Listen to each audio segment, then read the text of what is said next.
গ্রামের সাধারণ হোটেলের শেফ গাও, যার বাবা দেশের সবচেয়ে বড় মাস্টার শেফ, কিন্তু সে গাওকে তার ছেলে হিসেবে পরিচয় দেয় না, কারণ তার মতে গাও ভালো মতো রান্না করতে পারে না। গাওকে তার বাবা ছোট থেকে নুডলস বানানো শেখাতো, কিন্তু সে বাবার মতো নুডলস বানাতে পারতো না। এজন্য সে ছেলেকে গ্রামে রেখেই চলে যায়। ছোট থেকে গাও একাই বড় হয়েছে, তবে এখন সেও একজন ভালো শেফ।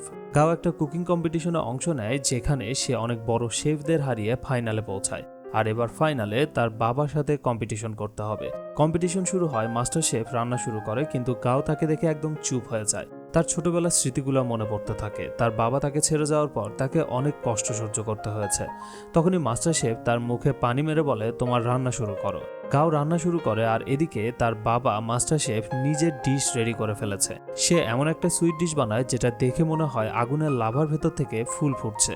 এই ডিশটা অনেক টেস্টি ছিল, আর জাজরাও এটা অনেক পছন্দ করে। এদিকে গাও একটা বাটিতে নুডলস বানিয়ে সোজা তার বাবার কাছে গিয়ে সেটা টেস্ট করতে বলে। মাস্টার শেফ যখন সেটা টেস্ট করে, তখন তার নিজের রান্না করার নুডলসের কথা মনে পড়ে যায়। এটা ঠিক তেমনই হয়েছে যেমনটা সে গাওকে শেখাতে চাইতো। সে নুডলসটা খেতে খেতে কান্না করে ফেলে, আর গাওকে বলে, সাবাস, তুমি অনেক ভালো নুডলস বানিয়েছো। এভাবে আপনারা যদি আমার মতো মুভি এক্সপ্লেনেশন ভিডিও বানিয়ে ইউটিউব থেকে ইনকাম করতে চান, তাহলে এই নাম্বারে হোয়াটসঅ্যাপে মেসেজ দিন।